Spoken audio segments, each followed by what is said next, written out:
प्रतिबोधितां भगवता नारायणेन स्वयं व्यासेन ग्रथितां पुराणमुनिना मध्ये महाभारतम् अद्वैतामृतवर्षिणीं भगवतीं अष्टादशाध्यायिनीं अम्ब त्वामनुसन्दधामि भगवद्गीते भवद्वेषिणी। नमोऽस्तु ते व्यासविशालबुद्धे पुल्लारविन्दाय तपत्रनेत्र येन त्वया भारततैलपूर्णा प्रज्वालितो ज्ञानमया प्रदीपः प्रपन्नपारिजाताय स्तोत्रवेत्रैकपाणये ज्ञानमुद्राय कृष्णाय गीतामृतदुहे नमः। सर्वोपनिषदो गावो दोग्धा गोपालनन्दनः पार्थो वत्स सुधीर्भोक्ता दुग्धं गीतामृतं महत्। वसुदेवसुतं देवं कंसचाणूरमर्दनं देवकी परमानन्दं कृष्णं वन्दे जगद्गुरुं। भीष्मद्रोणतटा जयद्रथजला गान्धारनीलोत्पला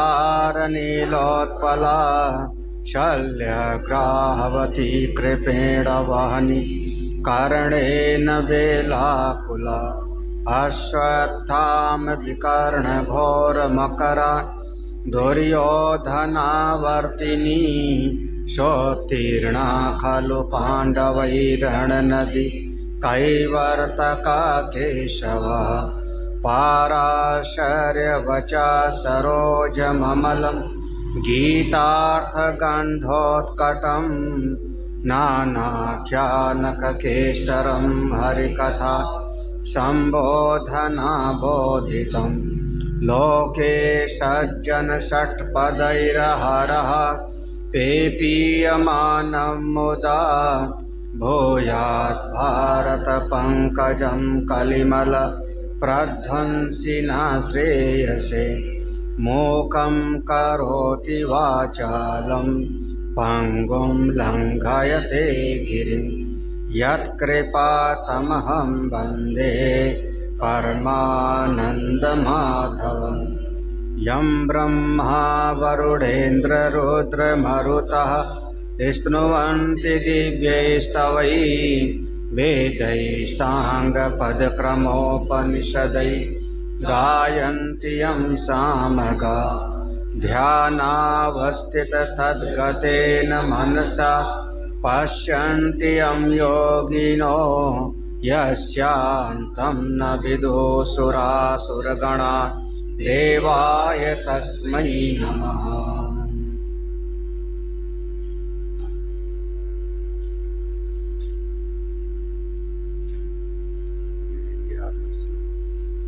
श्री भगवानुवाच न हि देहभृता शक्यं त्यक्तुं कर्माण्यशेषतः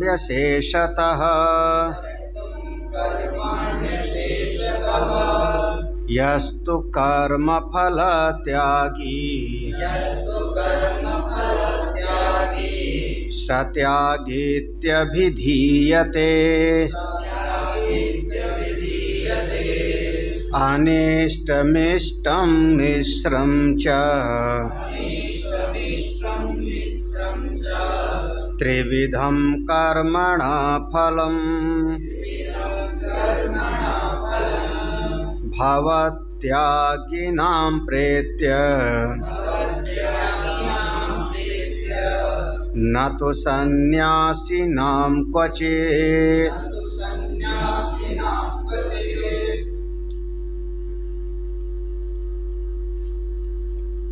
अनिष्टम, इष्टम और मिश्रम, ये 3 प्रकार का कर्म हुआ। कर्म और कर्म से मिलने वाला जो फल है वो 3 प्रकार का हो गया। अनिष्ट, ऐसा फल जिसको हम चाहते नहीं। इष्ट, उस प्रकार का फल जिसको हम पसंद करते हैं। और मिश्रम, यानी दोनों का मिला जुला। ये 3 प्रकार से फल होता है और इसी के रूप में 3 प्रकार की क्रियाएं हो गई, जिन कर्म का 3 प्रकार का फल हुआ। अधर्म, धर्म और मिश्रित, ये 3 प्रकार का। ये तीनों प्रकार के जो कर्म का निरूपण किया गया, ये भावती अत्यागिनाम, भावती अत्यागिनाम, जो सन्यासी नहीं हैं, परमार्थ सन्यासी नहीं हैं, जो कर्म का विभाग है, कर्माधिकार से युक्त है, उनके लिए ये बातें होती हैं। जो उत्तर मीमांसा में वेदांत के द्वारा प्रतिपादित ब्रह्म विद्या का उपदेश ग्रहण कर लेता है, उसके लिए ये तीनों मार्ग की बात नहीं। ये तीनों मार्ग उसका जो कर्म के अंतर्गत है, कर्म मीमांसा में है, उसके लिए ये 3 गति होती है। जो संन्यस्त है उसका स्वरूप अलग हो गया। हम लोग इस श्लोक का कल पढ़ चुके थे। आगे देखते हैं। अगले श्लोक की संगति है।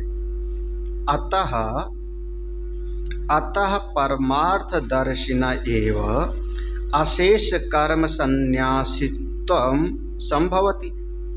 अविद्या अध्यारोपित्वाद आत्मनि क्रियाकारक फलानां न तु अज्ञस्य अधिष्ठानादीनि क्रियकर्तॄणि कारकाणि आत्मत्वेन पश्यतः अशेष कर्म संन्यासा संभवति। तद एतत् उत्तरैः श्लोकैः दर्शयति। अतः, अब इसलिए किस लिए? क्योंकि ये 2 प्रकार से विभाग कर दिया। मोटे तौर पर एक कर्म प्रधान लोगों का मार्ग और एक ज्ञान वालों का मार्ग। इसलिए परमार्थदर्शिनः एव, जो परमार्थदर्शी हैं, परमार्थदर्शी यानी वेदांत के मार्ग में प्रवेश है, ब्रह्म विद्या में जिनका चिंतन है, चाहे वो विविदिशा संन्यास लिया हो, चाहे विद्वत संन्यास लिया हो, ऐसे लोगों का ही अशेष कर्म संन्यासित्वं संभवति। वो लोग पूरी तरह से कर्म को छोड़ सकते हैं। अशेष माने पूरी तरह से कर्म का संन्यास कर सकते हैं। संभवति कौन लोग? जो लोग इस शरीर से और इस संसार से अपनी आत्मा को अलग करके देख चुके हैं, देखते हैं, ऐसे विविदिशा सन्यासी लोग ही कर्म का त्याग पूरी तरह से कर सकते हैं। उनमें फिर कोई दोष नहीं होगा। वो नित्य कर्म और नैमित्तिक कर्म को भी अगर छोड़ देते हैं तो उनमें कोई दोष, जैसे कहा था ना, अकरणे च प्रत्यवाय, तो नित्य नैमित्तिक कर्म को नहीं करेगा तो एक पाप लगेगा, प्रत्यवाय नाम का पाप। लेकिन जो ऐसा परमार्थदर्शी है, समस्त कर्मों का संन्यास कर देता है, वो नित्य नैमित्तिक कर्म को भी छोड़ दे तो उसको कोई दोष की प्राप्ति नहीं, वो सबसे परे हो गया। क्यों ऐसा हो गया? करें देखो। अविद्या अध्यारोपित्वाद आत्मनि क्रियाकारक फलानां न तो अविद्या अध्यारोपित्वात्, अज्ञान के कारण अविद्या के द्वारा ही जो अपनी आत्मा के ऊपर आरोपित है। देखो, अविद्या अध्यारोपित्वात् आत्मनि, आत्मनि मानी आत्मा के ऊपर, अपने आत्मा रूपी अधिष्ठान के ऊपर अविद्या के द्वारा, अज्ञान के द्वारा, पढ़ा है ना, 3 होता है ना, आवरण, विक्षेप और मल। हाँ, तो पहले आवरण हुआ अविद्या, अविद्या हो गई, उसके बाद विक्षेप, वो विक्षेप में अध्यारोप हो गया। तो जब अपनी आत्मा रूपी अधिष्ठान के ऊपर अज्ञान, उसके ऊपर विक्षेप से अध्यारोप हो गया, तब क्या हो गया? क्रियाकारक फलानाम। ये ऐसे लोगों को फिर जब ये अज्ञान होगा, अध्यारोप होगा, तो उनके सामने फिर कामनाएं होंगी, अविद्या से कामना होगी, कामना से फिर उनको कर्म करना पड़ेगा। तो कर्म में उनको कोई न कोई कारक चाहिए, सहायक चाहिए, अमुक अमुक चीज के द्वारा कर्म करेंगे, और जब कर्म करेंगे तो उनको कोई न कोई फल की भी प्राप्ति होगी। तो क्रिया कारक फलानाम, ऐसे जो लोग न तो अज्ञस्य अधिष्ठानादीन क्रियाकर्तृण कार्यकाणी आत्मत्वेन पश्यतः अशेष कर्म संन्यासा संभवति। करें ऐसी दृष्टि वाले कौन है? अज्ञानी है। जो अज्ञान में है, अपनी आत्मा पर आरोप कर दिया है क्रिया कारक फल का, वो लोग कौन है? अज्ञानी। यहाँ जो ना है ना, इस ना को बाद में ले आना। एक तू माने विलक्षण हो गया, परमार्थदर्शी से अलग। जो संन्यस्त है वो परमार्थदर्शी से अलग, विलक्षण, दूसरा वाला अलग अलग हो गया। तो अज्ञानी है, अज्ञस्य है, अज्ञानी है, तो उसकी दृष्टि क्या है? अधिष्ठान आदि क्रियाकर्ताण। तो अधिष्ठान अपना मूल तत्व, उस पर क्रियाकर्ता सबको मिला दिया है, और मिला करके आत्मत्वेन पश्यतः। आत्मत्वेन पश्यता माने मैं ही करने वाला हूँ, मैं ही भोगने वाला हूँ, मैं ही देखने वाला हूँ। अगर मैं नहीं देखूंगा तो कौन देखेगा? तो आत्मत्वेन पश्यता। तो अब उसको अलग करके नहीं देख पा रहा है, अपने अधिष्ठान रूप आत्मा को क्रियाकारक फल से जोड़ करके मिला दिया, और उसी में आत्मभाव रख करके देख रहा है। अब उस ना को यहाँ ले आओ, हाँ, जो पहले ना था। ना अशेष कर्म संन्यासा संभवती। ऐसा साधक, ऐसा कर्मनिष्ठ अधिकारी ना अशेष कर्म, पूरी तरह से कर्मों को छोड़ने में समर्थ नहीं। देखो बिल्कुल स्पष्ट होना चाहिए पंक्ति का अर्थ ना। दो प्रकार के लोग हैं, एक परमार्थदर्शी है, सन्यासी है, वो कर्मों का पूरी तरह से संन्यास कर सकता है। दूसरी तरफ ऐसा व्यक्ति है जो अपनी आत्मा के रूप पर तमाम तरह का अध्यास कर चुका है, अविद्या के कारण, शरीर का भी, इंद्रियों का भी, कर्ता भाव का भी, मैं भोगने वाला हूँ, इस भाव का अध्यास कर चुका है। अब वो मैं ऐसा करूँगा तो ऐसा फल हमको मिलेगा, ऐसा करूँगा तो मुझको ऐसा फल मिलेगा। ऐसा व्यक्ति जब ऐसी वृत्ति वाला बन गया तो समस्त कर्मों का त्याग फिर ना करे। उसके लिए फिर उपदेश होगा कि जब तक जिए तब तक कर्म करे। कुर्वन्ने वे कर्माणि जिजीविषेत् शतं। वो कर्म का त्याग ना संभवती, छोड़ना ठीक नहीं। तद एतद उत्तरई श्लोकई दर्शयति। भगवान स्वयं इस बात को अगले श्लोकों में, तद इसी बात को, एतद यह जो हम समझा रहे हैं इसी बात को, उत्तरई आने वाला अगला श्लोक उसमें दिखा रहे हैं भगवान। अब आगे का 2-3 श्लोक बहुत अच्छे श्लोक हैं, ये आपको बहुत काम आएंगे कभी प्रवचन इत्यादि। पंचेमानि महाबाहो कारणानि निबोध मे सांख्ये कृतान्ते प्रोक्तानि सिद्धये सर्वकर्मणाम् पंचेमानि महाबाहो कारणानि निबोध मे सांख्ये कृतान्ते प्रोक्तानि सिद्धये सर्वकर्मणाम्।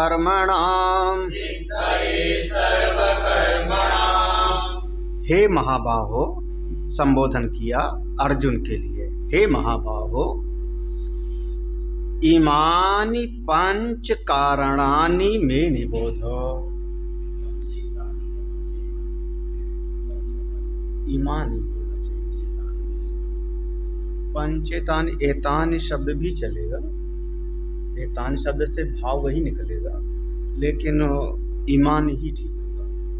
पंच ईमान आगे बताने वाला है, आगे आने वाला है, भविष्य काल तो उसमें तानी छपा है।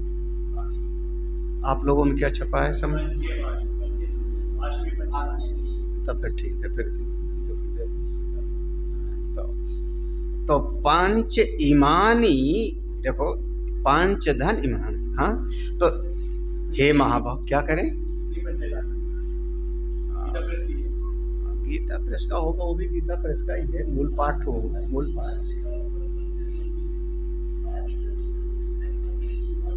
हाँ ठीक है, जैसा भी है अर्थ दोनों का वही निकलेगा। तो ईमानी शब्द जो है चूंकि आगे बताने वाले हैं भगवान, तो ईमान शब्द ज़्यादा सही है। तो देखो ईमान, हे महाबाहो, ईमानी पंच कारणानी, ये पांच खास करके कारण होते हैं। मैं निबोध, मुझसे उसको समझ लो, मुझसे उसको समझ लो। क्या समझ ले? काहे के लिए? अरे सिद्धये सर्वकर्माणि सांख्ये, सिद्धये सर्वकर्माणि सांख्ये कृतान्ते प्रोक्तानि। सभी कर्मों में सिद्धि के लिए, समस्त कर्मों में सफलता के लिए सांख्य में जो अंतिम बात है कृतान्ते, जहाँ कर्म का समापन हो जाता है, वहाँ पर इस बात को प्रोक्तानि बताया गया है। तो ईमानी ये पांच कारण होते हैं जिनको मुझसे तुम सुन लो, समझ लो, जो आपके समस्त कर्मों में सफलता के हेतु होते हैं। अगर ये पांच चीजों को ठीक ठीक के कोई कर्म करेगा तो जीवन में हमेशा सफल होगा, और पांच को ठीक ठीक नहीं समझेगा, एक भी ठीक को नहीं समझेगा तो गड़बड़ा जाएगा मामला, उसको फिर जीवन में सफलता प्राप्त नहीं। इसको समझ लो। देखो भाष्य देखो, पंच इमानि वक्ष्यमाणानि हे महाबाहो कारणानि निर्वर्तकानि निबोध में मम इति।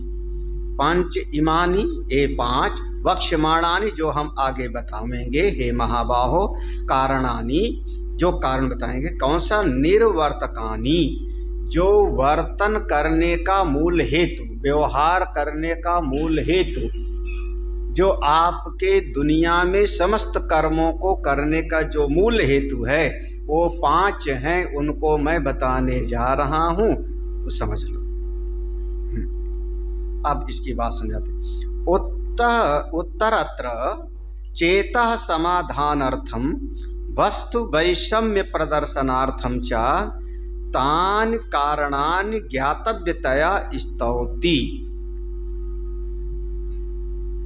भगवान जो उत्तरत्र माने आगे आने वाला, जो आगे बताएंगे 14वें श्लोक में, वो दो बात उसमें विशेष तौर से है, दो चीजों पर बहुत जोर दिया है। काहे के लिए? चेतः समाधानार्थम, सबसे पहले आपका चित्त बिल्कुल समाहित हो, मन शांत हो। चेतः समाधानार्थम, अगर आपका चित्त बिल्कुल शांत नहीं होगा तो आपको किसी भी कर्म में सफलता नहीं। अरे कई बार हथौड़ी से कोई चीज पीट रहता है, उंगली पीट लेता है, अपनी उंगली क्यों मारी? क्योंकि उसका चित्त कहीं न कहीं और लगा होता है। चाकू से अपनी उंगली काट लेता है, क्यों? क्योंकि काम कर रहा है और चित्त कहीं और लगा है। यही ना, कई बार ब्रेक दबाने के बजाय एक्सीलेटर दबा देता है गाड़ी, कहाँ पर? चित्त कहीं और लगा है। तो अगला जो प्रसंग बताया जा रहा है, उत्तरत्र चेतः समाधानार्थम, आपके चित्त को समाहित करने के लिए, चित्त आपका शांत हो। और दूसरी बात है वस्तु वैषम्य प्रदर्शनार्थम च। वस्तु वैषम्य, ये संसार में जो कर्म का क्षेत्र है, इसमें बड़ी विषमता है।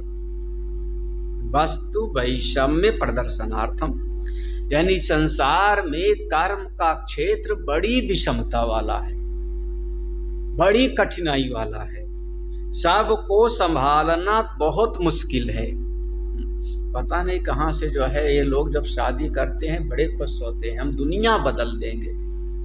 हाँ, हमने कईयों को समझाया, अरे भैया जब बहू बन के जाओगे तो अलग होगा। ओ महाराज, दुनिया के साथ हुआ होगा, मेरे साथ थोड़ा, मैं तो दुनिया बदल दूंगी। ऐसी सेवा करूंगी कि सास भी बस में, ननद भी बस में। सही कह रहा हूँ। अब उस समय वो जोश में होश नहीं रहता, असलियत समझ में नहीं आती, और थोड़े दिन के बाद में सब जो है महाराज बस अब क्या बोले, अब तो बस मुकदमेबाजी, एक दूसरे का मुंह देखने के लिए राजी नहीं। क्या हो गया? बोले संसार को संभालना वस्तु वैषम्य प्रदर्शनार्थ। आप पक्का समझना, ज्यादातर हमने जो अनुभव किया है कम से कम 80% घरों में, 80% घरों में जो घर का मुखिया है वो अपनी बहू पर ज्यादा ध्यान देता है। हाँ, 80%। क्यों?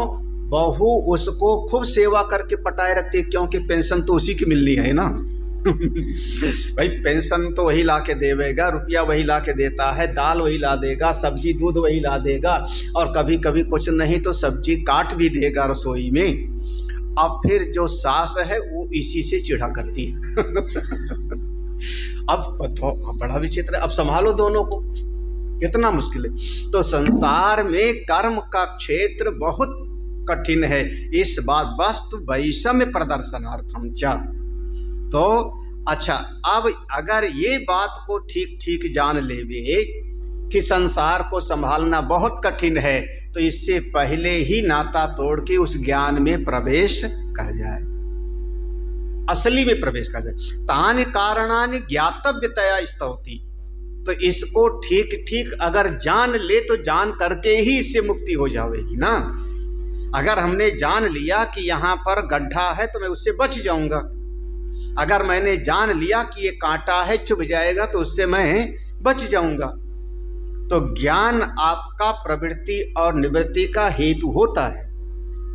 ज्ञान आपको प्रवृत्ति भी करा देता है और ज्ञान आपको निवृत्त भी कर देता है, दोनों का हेतु होता है। अगर आपको लगा कि ये चीज मिल जाए तो मैं सुखी हो जाऊंगा, तो ये ज्ञान आपको उसके लिए क्रिया करा देगा। और आपको ये लग गया कि ये फल है, ये खाएंगे तो मुँह कड़वा हो जाएगा, तो ये ज्ञान आपको फल से बिल्कुल निवृत्त कर देता है। ज्ञान दोनों करता है। तो अगर ये वस्तु वैषम्य को ठीक ठीक कोई जान जावे तो वो ब्रह्म ज्ञान में सीधे प्रवेश कर जाएगा। इसीलिए स्तौति, स्तौति माने स्तुति है। देखो, स्तौति ज्ञातव्यतया स्तौति। किसकी स्तुति हो रही है? स्तुति किसकी हो रही? ब्रह्म विद्या की, ज्ञान मार्ग की स्तुति हो रही। क्योंकि कर्म के मार्ग में सफलता चाहिए तो ये 5 उसके अधिष्ठान आदि होंगे, 5 उसके कारण है जिसको मैं बताने जा रहा हूं। अगर इनको ठीक ठीक कोई समझ लेगा तो ये समझ में आएगा कि 5 को संभाल रखना बिल्कुल आसान नहीं। तो जानते ही फिर वो उधर निकल जाएगा। ज्ञान के मार्ग में इसकी स्तुति की जा रही है। बहुत बढ़िया, भगवान भाष्यकार ने छोटे से शब्द में लिख दिया है। ठीक है, पंक्ति का अर्थ समझ में आया? आगे बढ़ूं? हाँ, अब इस श्लोक में नीचे आ जाओ। इस श्लोक में नीचे है सांख्य कृतांते, तो सांख्य करते। सांख्य माने ज्ञातव्यः पदार्था संख्यायन्ते यस्मिन् शास्त्रे तत्सांख्यम वेदांता। अरे सांख्य माने ज्ञातव्यः, जो जानने योग्य है, जिसको जानना चाहिए, और उसकी संख्याएं जहां गणना की गई है, यस्मिन् शास्त्रे, जिस शास्त्र में उसकी गणना की गई है उसी का नाम है सांख्य। असली बात है वेदांत। वेदांत का नाम ही यहाँ पर सांख्य। यहाँ सांख्य से सांख्य दर्शन ना समझ ले वे कोई, कपिल मुनि का दिया हुआ साफ साफ भगवान भाष्यकार कह रहे हैं कि जहाँ पर ज्ञान के योग्य जितनी चीजें होती हैं उनकी गणना करके, गिनती करके जिस शास्त्र में बता दिया गया ये चीज है इसको जानो किनारे करो, ये चीज है इसको जानो किनारे करो। अरे 5 कोस है, जानो 5 कोष को किनारे करो, तुम आत्मा हो। 3 शरीर है, जानो और उसको किनारे करो। 5 महाभूत हैं, 5 ज्ञान जानो किनारे करो। जिस शास्त्र में इसका वर्णन किया गया है उसी शास्त्र का नाम है सांख्य, असल में वेदांत ही है। तो सांख्य का अर्थ क्या हुआ? यहाँ पर ज्ञान के अर्थ में ही है। दूसरा शब्द है श्लोक में कृतांते। हाँ, एक एक शब्द का अर्थ समझिए। इसको कहते हैं पदभाष्य। ये है पदभाष्य, एक एक शब्द का। जब पूरा एक सेंटेंस का वाक्य का भाष्य होता है तो उसको हम कहते हैं वाक्य भाष्य। पूरी एक पंक्ति का क्या अर्थ है, तो बीच बीच में भगवान भाष्यकार लिख देते हैं कहीं कहीं पर इस पूरे प्रसंग का प्रयोजन ये है, मतलब ये है। तो एक एक शब्द का अर्थ अलग अलग कर देते हैं, तो एक एक पद का देखो। पद पदार्थ समझो। कृतांते शब्द आया ना, कृतांते इति। अब कृतांत का अर्थ देखो, तस्य एव विशेषणम कृतम इति कर्म उच्यते, तस्य अंतः कृतस्य परिसमाप्ति यत्र सा कृतांतः कर्मांत इति एतत्। देखो कृतांते इति, कृतांते इति इसका अर्थ तस्य एव विशेषणम। एक कृतांत शब्द उसी का विशेषण है। किसका विशेषण? सांख्य का, ज्ञान का। एक कृतांत शब्द उसी, जो पहले कहा ना सांख्य कृतांते, तो सांख्य का ही विशेषण है, ज्ञान का ही विशेषण है। ज्ञान विशेषण समझते हैं, विशेष विशेषण विशेष। जैसे नीला कमल, नील कमल, तो कमल है विशेष्य और उसका नीला रंग हो गया विशेषण, ठीक है ना। तो वो जो नीला रंग है, हमने कहा नील कमल, तो नीला रंग हो गया विशेषण। किसका हो गया? कमल का। हाँ, ऐसे हर चीज का समझ सकते हो। आपने कहा दशहरी आम, दशहरी आम बोला, दशहरी आम, आम्रपाली आम, और कौन सा? लंगड़ा चौसा, जो भी आम है। हाँ? तो ये देखो, आम विशेष्य है, आम विशेष्य है। अब उसका विशेषण हो गया ये कि दशहरी आम है कि अमुक आम है, ठीक है ना। उसी प्रकार से सांख्य का विशेषण है, तस्य एव विशेषणम कृतम, उसी का विशेषण है। कैसा विशेषण है? कृतम इति कर्म उच्यते, जो किया जाता है उसी को, उसी कर्म को हम कहते हैं कृतम। कृतम इति, कृतम माने कर्म, कर्म को ही हम कृत कहते हैं। इस आदमी ने अमुक काम किया, इस आदमी ने अमुक काम किया, ऐसा किया। कृतम इति कर्म उच्यते।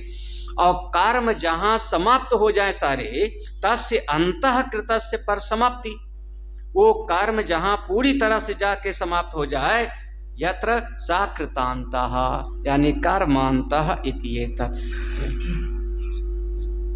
सही बात तो यह है कि जब जिस करने के बाद कुछ करना बाकी न रहे, हम कहते हैं ना ऐसे, जिस ज्ञान को जानने के बाद कुछ जानना बाकी न रहे, जिस तत्व को पा लेने के बाद कुछ पाना बाकी न रहे। हाँ, तो बस यल्लब्ध्वा चा परम लाभम मन्यते नाधिकम ततः। हाँ, बिल्कुल उसी तरीके से यत् प्राप्य न किंचिद वांछति न शोचति न रमते नोत्साही भवति, यज्ञात्वा मत्तो भवति यस्तब्धो भवति आत्मारामो भवति। तो जिस कार्य को करने के बाद फिर अब कुछ करना बाकी न रहे, उसी का नाम है कृतांत। कृतांत, कृत माने कर्म।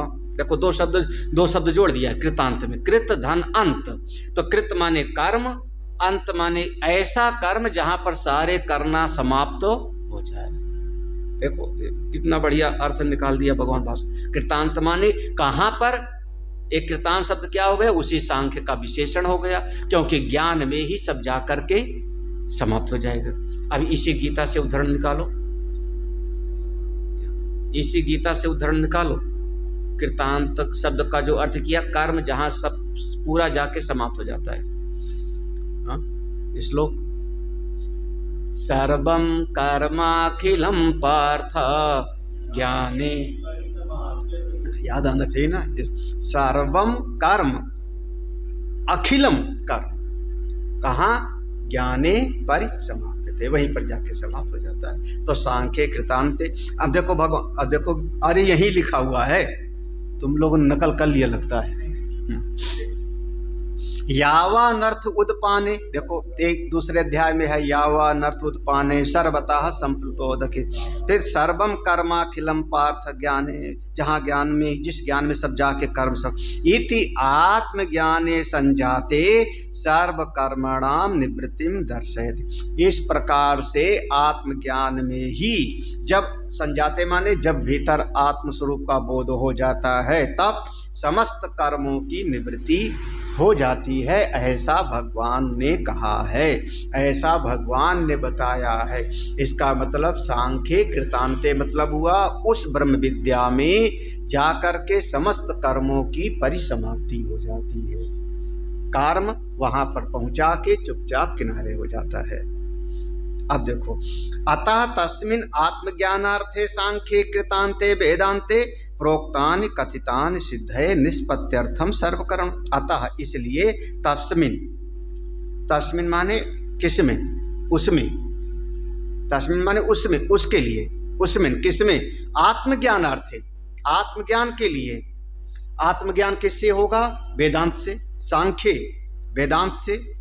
वो वेदांत कहाँ ले जावेगा, जहाँ सारे कर्मों का जाके समाप्त हो जाए। तो उसी वेदांत में पहुँचाने के लिए आपको सारा का सारा कर्म उपदेश करता है। और इसी बात को कथितान सिद्ध है, भगवान आगे इस श्लोक में 5 चीज़ों को बताएंगे कि 5 चीज़ों को ठीक ठीक समझो। ये 5 को संभालना बहुत कठिन है, इसलिए सीधे आप उस मार्ग में पहुंच जाओ और बेड़ा पार करो। या ऐसा भी समझ लो, ये 5 को ठीक ठीक समझ के कर्म करो तो अंतःकरण की शुद्धि हो जाएगी। अंतःकरण की शुद्धि से फिर वेदांत में आपका प्रवेश हो जाएगा। अगला, कानि तानि तुच्यते, कानि तानि वो कौन हैं, कौन कौन से, कानि कौन कौन से हैं, वे लोग 5 तो कह रहे हैं। अधिष्ठानम तथा कर्ता, करणं च पृथग्विधम्, विविधाश्च पृथक् चेष्टा, दैवं चैवात्र पंचमम्। अधिष्ठानं तथा कर्ता, करणं च पृथग्विधम्, विविधाश्च पृथक् चेष्टा, दैवं चैवात्र पंचमम्।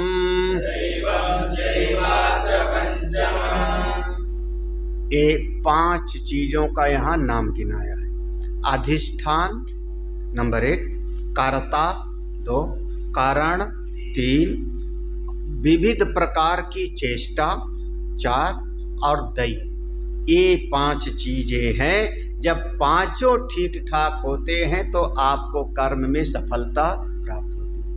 अब इसको इस जगत में व्यवहार में भी देख सकते हो और अपने इस शरीर में भी, दोनों में। इसको कह लो अध्यात्म में भी और अधिभूत में भी, दोनों जगह पर। व्यवहारिक जगत में अब देखो, आगे भाष्य में पढ़ेंगे तो भाष्य में तो अपने अध्यात्म की दृष्टि से भगवान भाष्यकार ने वर्णन किया है। व्यवहारिक जगत में जैसे कभी आपको प्रवचन करना है कहीं पर, तो वहाँ व्यवहार को सामने रखो।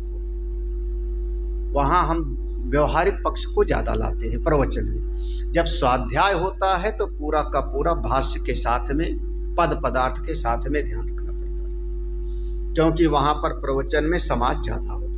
तो व्यवहारिक पक्ष में इसी श्लोक को ऐसे कहो कि कहीं पर भी अगर आपको किसी भी कर्म में सफलता चाहिए तो 5 चीज़ों को ठीक ठीक रखना पड़ता है।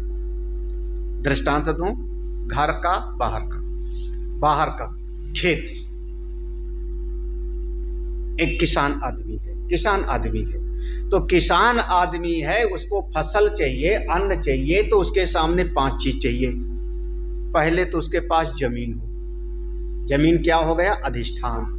जमीन नहीं होगा तो खेती कहाँ करेगा, ठीक।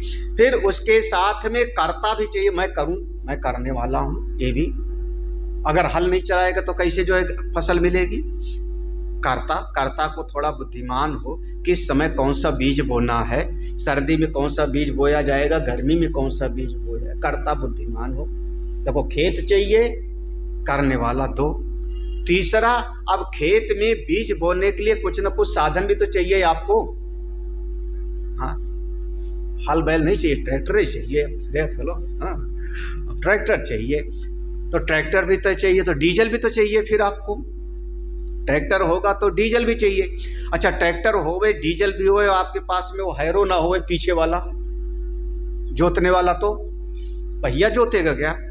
तो अब उसमें जो है करणम चा पृथक विदम, अनेक प्रकार के उसमें औजार चाहिए। अब ट्रैक्टर आपका कोना नहीं जोतेगा, कोने को गोड़ने के लिए क्या चाहिए अब आपको, फावड़ा चाहिए। फसल पैदा हो जाए तो काटने के लिए अब आपको दरांती चाहिए, उसको बोझ बांधने के लिए कुछ और चाहिए, फिर उससे फसल को निकालने के लिए अब आपको थ्रेशर भी चाहिए। सब देखो कितना सारा सामान चाहिए अब आपको, हाँ ना। एक कारण हो गए अलग अलग। अब आपके पास सारे औजार हैं, आप बुद्धिमान भी हो, खेत भी है, हले न चलावे कोई, हाँ, बीजे न बोवे तो कौन सा, तू चल मैं आता हूँ, चुपड़ी रोटी हरी डाल पर बैठा हूँ।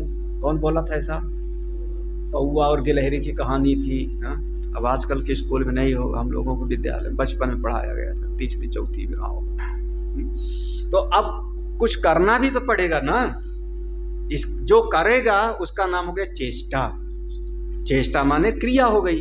फावड़े से कौन गोड़ना है कि बीज बोना है कि खाद डालना है, चेष्टा करे। अब ये देखो, खेत भी है, हल बैल भी हैं, हम समझदार भी हैं, हमने बीज भी बोया। अब क्या अभी भी गारंटी है कि आपको 10 कुंटल अनाज मिल जाएगा। आप बीज बो के आए, अंकुर निकला, तब तक ओला पड़ गया, साफ आपका हो गया। तो देवताओं की भी कृपा वहां पर चाहिए, तब आपका फसल होगा। ठीक है, हो गया ना।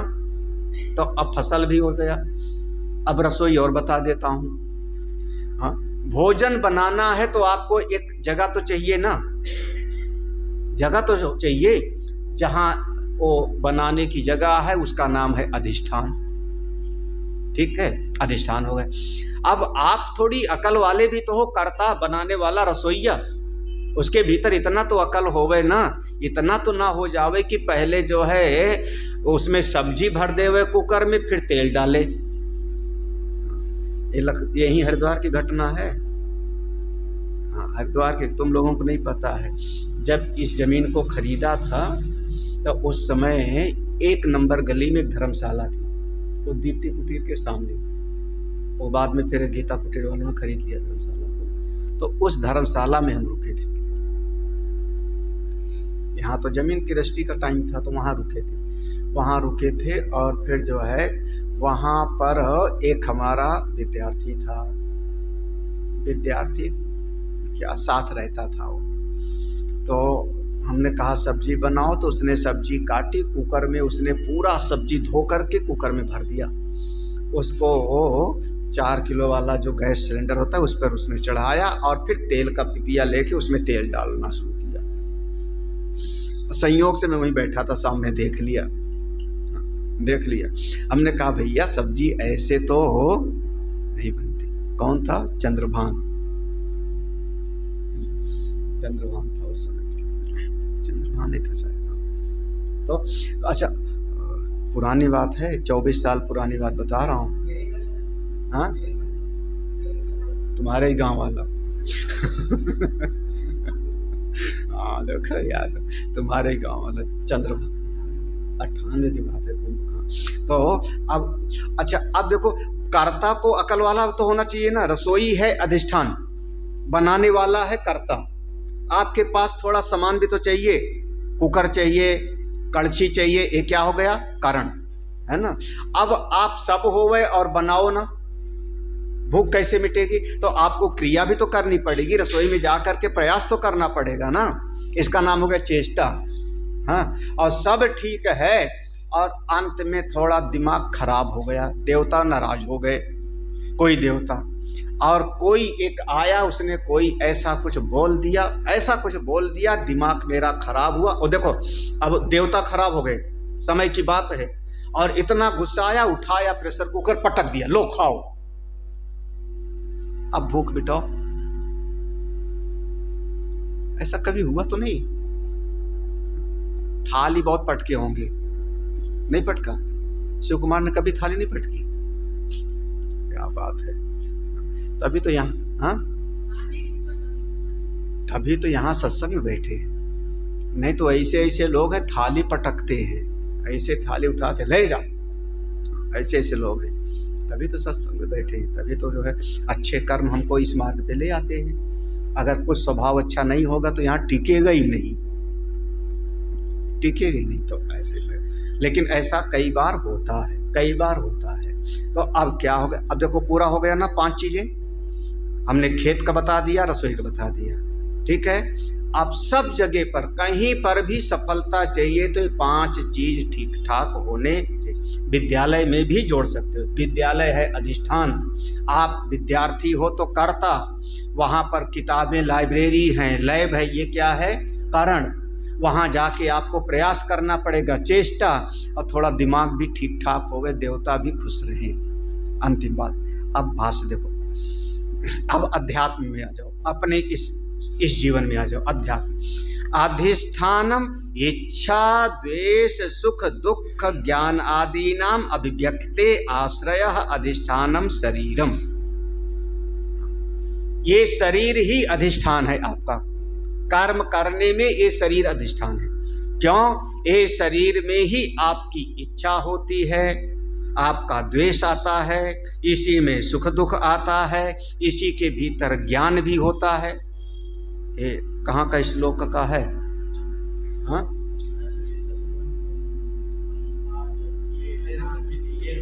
13वां अध्याय, तुरंत याद करना। 13वां अध्याय में क्षेत्र का जब भगवान ने वहां पर विवरण करना शुरू किया, इच्छा द्वेषा सुखम दुखम संघातश्चेतना धृति एतत्रम समासेन सविकारम। वो देखो, इच्छा द्वेष, ये शरीर ही आपका अधिष्ठान है। देखो, शरीर ही अधिष्ठान। क्यों? अभिव्यक्त आश्रय अधिष्ठानम, इसी शरीर से आपकी इच्छा व्यक्त होती है, इसी शरीर से ज्ञान व्यक्त होता है, सुख दुख इसी शरीर से अनुभव में आता है, ये अधिष्ठान है।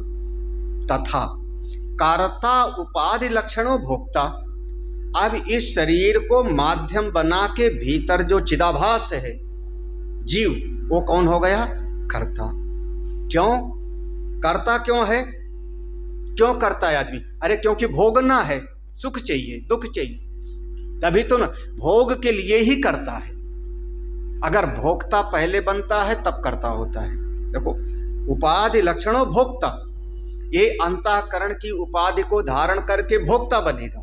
तो भोक्ता पहले होगा, हमको एक चीज चाहिए, ये चीज चाहिए, ये चीज चाहिए, तब उसको लिए हम दौड़ जाएंगे बाजार में, हमको अमुक चीज खाना है, अमुक चीज खाना है, तो भोक्ता बन गए आप जा करके उस चीज को प्रयास करोगे। तो एक कर्ता और भोक्ता एक ही सिक्के के दोनों पहलू, एक को नहीं पकड़ सकता। आप कह दो मैं भोक्ता रहूं और कर्ता ना रहूं, संभव नहीं, या करता रहूं भोक्ता न रहूं, संभव नहीं। एक सिक्के का दोनों पहलू है।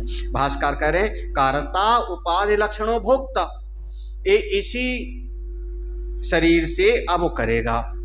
तो कौन है? ये जीव चिदाभास, वही यहाँ पर कर्ता भोक्ता। तो शरीर हो गया अधिष्ठान, यह जीव हो गया कर्ता भोक्ता। तीसरा, कारणम च श्रोत्राद्रिकम संख्यम, जो करण है वो कौन हो गया? श्रोत्रादिक, जो अनेक अनेक संख्या वाली हैं, यही सब समझ लेना कि ये सब करण हो गए। थोड़ा और अगर भीतर जाके समझ लो तो सूक्ष्म शरीर जो हो रहा है, जो सूक्ष्म शरीर, उसमें जो ज्ञानेंद्रियां और कर्मेंद्रियां हो रही, वही करण बन रहा है, वही करण हो गया। अच्छा, विविधा च पृथक चेष्टा वायवीयाः प्राण अपानाद्याः। अब इसी शरीर से आप तरह तरह की क्रिया करोगे, श्वास लोगे, श्वास छोड़ोगे, पाँव से चलोगे, हाथ से क्रिया करोगे, ये सब क्रिया है। अब साथ में इस शरीर में जितनी इंद्रियां हैं, अंतःकरण, सबके अपने अपने एक देवता होते हैं। दैवम चाएव दैवम एव च अत्र एतेषु चतुर्षु पंचमम पंचानाम पूर्णम आदित्य आदि चक्षुरादि अनुग्राहकम। आदित्य चक्षु के देवता कौन है? चक्षु का अनुग्राहक आदित्य सूर्य। तो जैसे नेत्र का अनुग्राहक देवता कौन हुआ? सूर्य। ऐसे समस्त इंद्रियों का एक अनुग्राहक देवता है। अगर भीतर वो ना होवे ना तो कान ऐसे बने रहेंगे, बिल्कुल बढ़िया से बढ़िया, सुनाइए नहीं पड़ेगा। तो कौन हो गया? भीतर का देवता राज। तो आदमी कहता कान की सुनने की शक्ति का, आंख बिल्कुल बढ़िया बनी हुई, टक टक देखता है, भीतर से देखने की शक्ति खत्म हो गई, उसका देवता कमजोर हो गया। एक उपनिषद है, उसका नाम है, अगर नेत्र की दृष्टि कमजोर हो तो उसका नाम है चाक्षुषोपनिषद। कभी सुना है ऐसा? चाक्षुषोपनिषद का अगर रोज पाठ करे तो थोड़ा सा नेत्र की ज्योति ठीक हो सकती है, और नहीं तो चश्मे का नंबर बढ़ता जाएगा, बढ़ता जाएगा। अभी 1 होगा, फिर 1.5 होगा, फिर 2 होगा, फिर 2.5 होगा, फिर 4 होगा, फिर 5 होगा, फिर इतना मोटा हो जाएगा, फिर और मोटा हो जाएगा। तब फिर हमको शंकर नेत्रालय भेजना पड़ेगा, जाके चेन्नई में, वहाँ जा कर के लेजर से फिर जला देगा आँख को, लेंस लगाएगा, तब फिर जो है फिर दिखाई नहीं पड़ेगा। और उसमें 100 लोगों का ऑपरेशन होता है तो 40 का सफल होता है, 60 का जो है असफल हो जाता है। फिर उसके बाद हमेशा के लिए आँख बंद, नहीं आँख खुली रहेगी, आँख खुली रहेगी, लेकिन भीतर का देवता खराब हो गया तो अब आपको दिखाई। तो ये देखो, ये सब इंद्रियों के देवता हो गए। ये देखो हो गई सृष्टि। ये शरीर हो गया अधिष्ठान। सबसे पहले तो शरीर ठीक ठाक रहे तभी तो आप कुछ करोगे सफलता, यही ना, शरीर माध्यम खलु धर्म। फिर एक कर्ता थोड़ा बुद्धिमान हो गए भीतर वाला। अब तीसरा इंद्रियां भी ठीक ठाक हो गई तभी तो ना, नहीं तो शरीर तो बहुत मजबूत है लेकिन आंख में देखने की शक्ति नहीं, कान में सुनने की नहीं, तो इंद्रियां भी ठीक ठाक हो गई। अब उसके साथ उसके देवता भी ठीक हो गए, और उसके साथ अब प्रयास करोगे तब जीवन में सफलता मिले। इतना सबको ठीक रखना कितना मुश्किल है, हे भगवान। इसकी बजाय ज्ञान बड़ा आसान है, उसमें किसी को ज़्यादा ठीक नहीं रखना होता, बस केवल ध्यान में रहो, अपनी आत्मा का ठीक रखो। और यहाँ तो कभी इस देवता को मनाओ तो देवता रूठ जाएगा, उस देवता को मनाओ तो वो देवता रूठ जाएगा, जिंदगी भर बस मनाते मनाते जिंदगी बेड़ा गर्क हो जाती है। तो ये 5 चीजें कर्म में सफलता के हेतु हैं। ये स्तुति है, एक ज्ञान की स्तुति है, ब्रह्म विद्या की स्तुति है। कर्म के मार्ग में थोड़ी सी परिश्रम ज़्यादा है, समस्याएं ज़्यादा हैं, इतना सब ठीक हो गए तभी आपको फिर सफलता मिलती है। आगे बढ़ूं, समझ में आ गया होगा। हमने बाहर से भी बता दिया, खेत से, रसोई से और अपने शरीर से, तीनों प्रकार का होगा। अध्यात्म की दृष्टि से, अधिभूत की दृष्टि से। तो यहाँ पर अधिदैव में देवता हो गए। अगला श्लोक, शरीर वांग मनोभिरयत् कर्म प्रारभते नरः न्यय्यं वा विपरीतं वा पंचैते तस्य हेतवः।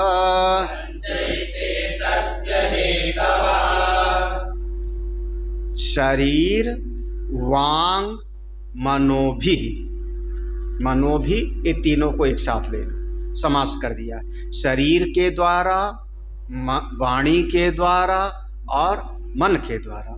यत कर्म प्रारब्ध, यत माने जो कर्म का प्रारंभ मनुष्य करता है, नरा ये शरीर से कर्म करता है, वाणी से करता है या मन से करता है, तो न्यायम वा विपरीतम, न्यायम माने शास्त्र के अनुसार, शास्त्र के अनुसार, वा विपरीतम अथवा शास्त्र से विपरीत, या विधि और निषेध।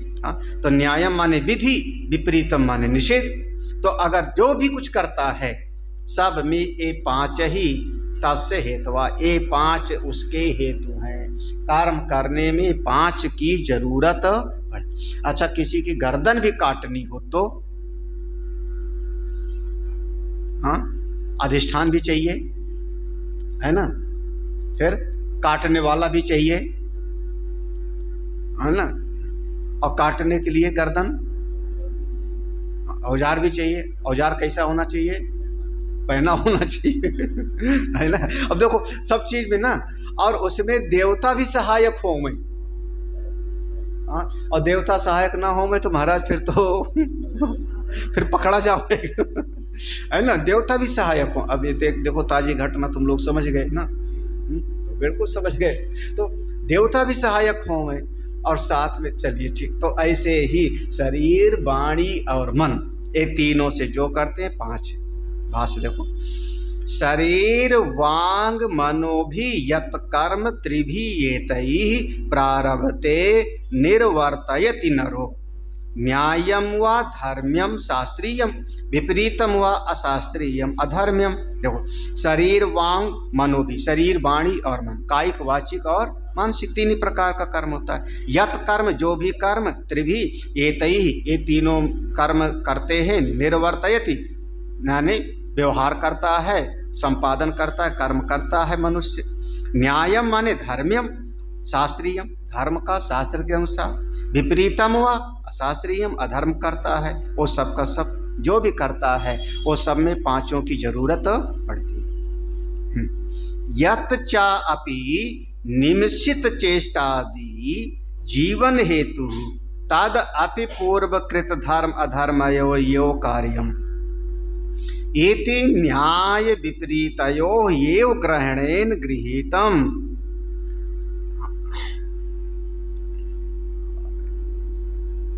यच्चा अपि, और जो भी, कभी कभी आपको लगता है कि नहीं वहां पर कर्ता भाव नहीं है, कोई कार्य ऐसा होता है जिसमें आपका कर्ता भाव हो नहीं, तो वहां पर कर्ता भाव नहीं है तो अधिष्ठान भी है, कारण भी है, क्रिया भी है, देवता भी है। कर्ता भाव नहीं है तो उसमें आपको लगेगा वहां पांच कहां पूरे हुए। जैसे श्वास ले रहे हो, श्वास ले रहे हो तो इसमें क्या सोच समझ के श्वास ले रहे हो कि अपने आप आ जा रही?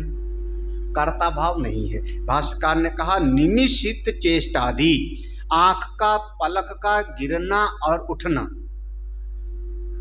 और ऐसे ही जीवन हेतु, आपके जीवन का हेतु जो कुछ कर्म है, कौन सा?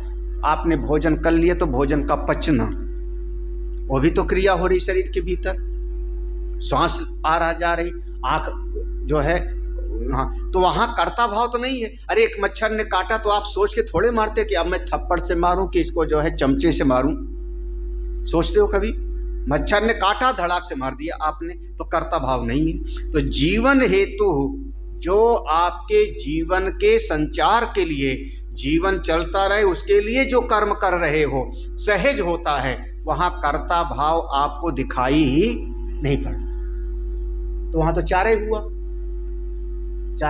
हाथ से मार दिया, मच्छर मर गया, है ना। तो हाथ हो गया कारण, मच्छर को मारा हमने गाल पर, यही हो गया। लेकिन हमने सोच के थोड़े मारा। तो कह रहे हैं तद अपि, वो कर्म भी पूर्वकृत, इसी जन्म का नहीं, हमारे लिए तो कई कई जन्म का हमारी नजर में है। पूर्व में जो आपने धर्म अधर्म का काम किया है, धर्म धर्मयो यो कार्यम, पूर्व में जो पहले आपने किया है, न्याय विपरीतयो, धर्म किया है और अधर्म किया है, उसी के फल स्वरूप आपकी श्वास चल रही है। जो आपने किया है उसी के फल स्वरूप आपके भीतर से आंख खुल रही है और पलक झपक रही है। तो कर्ता आज नहीं दिखाई पड़ रहा है, लेकिन इसका कर्ता पहले कभी न कभी था। अच्छा, उस समय जैसे कल पढ़ा था, याद है कि अगर मिश्रित कर्म कराओ, थोड़ा सा पुण्य थोड़ा पाप, तो दो वो क्या बनेगा आकर के? मनुष्य, यही ना।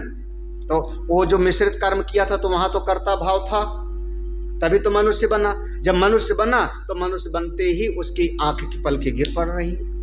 4 साल 2 साल का बच्चा है, 6 महीना का बच्चा है तो पलकें तो गिर रही है, तो कर्ता भाव तो नहीं है। बोले वो जो पूर्व का कर्म है वहां तो करता था ना। हाँ भाई, अब ऐसे समझ लो, आपने कोई खराब काम किया होगा, आपने कोई खराब काम किया होगा तो आपको ऐसी जगह में जाकर के रात रुकना पड़ रहा है जहां करोड़ों मच्छर हैं। कई बार देखो तो बड़े बड़े मच्छर होते हैं, बड़े बड़े मच्छर। हमारे आश्रम में तो नहीं लग रहे हैं ना सबको? हाँ, क्या लग रहे हैं? जो अधर्म करके आए होंगे लो, इसका मतलब हमने कभी अधर्म किया था। एक बार हम सड़क पर सो रहे थे, स्नान किए, और जगह का नाम है बड़े हनुमान जी, प्रयाग में बड़े हनुमान जी के सामने एक पेड़ है पीपल का, वहीं पर जो है दुकान वालों की दुकान थी, दुकान वालों चला गया था तो वहीं पर जो है पता नहीं क्या खाया था, ध्यान नहीं, वहीं पर लेट। वहाँ 3-4 और पकड़, जैसे यहाँ 1 नंबर घाट पे पड़े रहते हैं, सोते हैं गंगा जी, ऐसे हम वहाँ पर अपना बिछाए। इतने मच्छर, रात में इतने मच्छर। तो एक महात्मा और हमारे पास लेटा था, उसने कहा बाबा लगता है नया नया है, सो जा, मच्छर काटने दे। मच्छर काटने दे। अब महाराज मुझसे जो है मच्छर से जो है रहा न जाए, तो फिर उसने जो है वो धूप बत्ती निकाली और उसको माचिस वो कुछ था वो वाला, तो माचिस से जलाया और जला करके मेरे चारों 2-3 जगह पर धूप बत्ती रखी। अब सो जाओ। न खुद सो रहा है, न मुझको सोने दे रहा है। फिर सोए, जब तक धूप बत्ती जलती रही तब तक तो बच्चे। अब वो जो मच्छर काट रहे हैं वो भी आपके पूर्व का कोई न कोई कर्म होगा जी, ऐसा मत समझना कर्म नहीं है। अच्छा चलिए समझ लो आप, तो पूर्वकृत, देखो पूर्वकृत धर्म अधर्मयो यो कार्यम इति न्याय विपरीतयो यो ग्रहणे, यही समझ लो। पंच एते यथोक्ता तस्य सर्वस्यैव कर्मणो हेतवः कारणानि, ये जो 5 यहाँ पर हेतु बताए गए कर्म के, वही सर्वत्र तस्य सर्वस्यैव, यही 5 हेतु आप कर्म के हमेशा समझ लो। पंच एते, ये 5 यथोक्ता जैसे समझा दिया, अधिष्ठान कर्ता करण, तस्य सर्वस्यैव, ये सर्वस्यैव कर्मणा, जहाँ भी कोई कर्म होता है यही 5 उसके कारण होते। ये 5 के बगैर कोई कार्य नहीं हो सकता, चाहे यहाँ पर दिखाई पड़े और चाहे दिखाई ना, ये 5 ही उसके कारण। अब देखो एक प्रश्न कर दिया, ये नन्नू आया बीच में। नन्नू अधिष्ठान आदीन सर्व कर्मणाम कारणानि कथम उच्यते शरीर वांग मनो भी कर्म प्रारब्धे इति। अभी देखो यही गीता के इस 15वें श्लोक में कि शरीर वाणी और मन, ये 3 ही से कर्म होता है, 3 ही से कर्म होता है। और भी कई जगहों पर कहा है कि 3 कायिक वाचिक और आंशिक। कायिक वाचिक कहाँ पर है ऐसे? गीता को जो कायिक कहाँ, काय वांग मनो, वो उपदेश सार में है, काय वांग मना कार्यमुत्तमम, वो कहीं और का ढूंढना चाहिए। तो ये शरीर वाणी और मन, ये 3 ही से कार्य होता है। तो वही कह रहे हैं, देखो ननु लेकिन अधिष्ठान आदीन सर्व कर्मणाम कारणानि कथम उच्यते, ये 5 आपने कैसे गिना दिया? उसमें अधिष्ठान और देवता, इसको भी लेके आए आप। तो अधिष्ठान और देवता को कहाँ से ले आए? क्योंकि 3 ही से तो कार्य होता है, शरीर से, वाणी से और मन से, ये 3 से बार बार कहा जाता है। कायिक वाचिक मानसिक, कायिक वाचिक मानसिक, ये बार बार कहा जाता है। तो इसमें अधिष्ठान आदि और आपने कैसे जोड़ दिया? 5 चीज कहाँ से ले आए? तो कह रहे हैं देखो, ना ये से दोषा, इसमें कोई दोष नहीं है जी, इसमें कोई दोष नहीं है। वो 3 सामने दिखाई पड़ता है, 2 ज्यादा दिखाई ही नहीं पड़ता। विधि प्रतिषेध लक्षणम सर्व कर्म शरीरादि त्रय प्रधानम तथा दर्शन श्रवण आदि चा जीवन लक्षणम त्रिधा एव राशि कृतम उच्यते शरीर आदि भी आरभते इति। देखो इसमें कोई दोष नहीं, ऐसे समझो विधि प्रतिषेध लक्षणम, जितने भी कर्म करते हो आपके दो विभाग में हो गए, दो विभाग में विधि और प्रतिषेध सर्व कर्म, तो सारे कर्म आपके दो विभाग में हो गए, दो विभाग में, या तो शास्त्र के अनुसार किया या शास्त्र से विपरीत किया। और कैसे किया? शरीर आदि, शरीर जिसके आदि में है, शरीर आदि, शरीर जिसके आदि में है, तो प्रसंग क्या है? काय।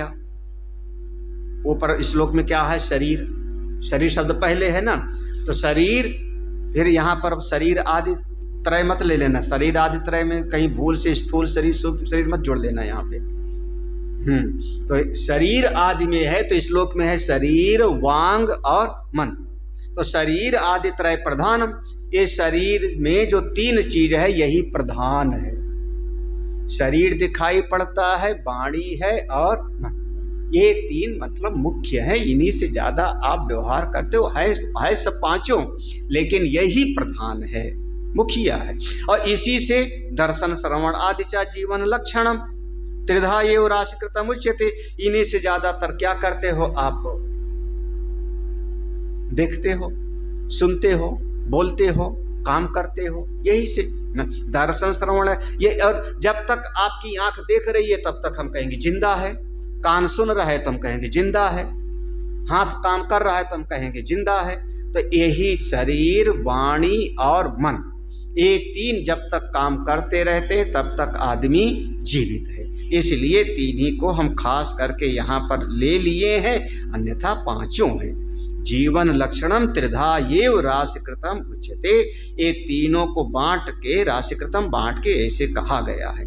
शरीर आदि भी आरभते, क्योंकि जो कुछ भी हम कर्म करते हैं सर्व कर्म, ऊपर जो है सर्व कर्म ना, विधि प्रतिषेध लक्षणम सर्व कर्म, उसको यहाँ सर्व कर्म शरीर आदि भी आरभते इति, सभी कर्मों को हम शरीर, वाणी और मन से ही प्रारंभ करते हैं। और दूसरी बात है फल काले अपि तत्प्रधान ही भुज्यते, जब फल मिलता है अपने कर्मों का तब किससे भोग करते हो आप? मन से, शरीर से, इसी से तो फल का भोग करते हो ना। इस शरीर से उठा करके रसगुल्ला खाया और सुखी कौन हुआ? आपका मन, तो शरीर से तो भोग कर रहे हो, तो ये शरीर आदि से ही उसका फल भी प्राप्त करते हो, इसीलिए ये तीन का नाम ले लिया है, अन्यथा वो पांचों यहाँ पर हैं। अब पांचों हैं, अब उसकी बात अलग है ठीक। इति पंचानाम हेतुत्वम ना विरुद्धते, ये जो पांचों हेतु बताया है उसका विरोध नहीं है, होता तो पांचों हैं लेकिन तीन प्रधान है, तीन प्रधान है, शरीर, वाणी और मन। अब आगे का प्रसंग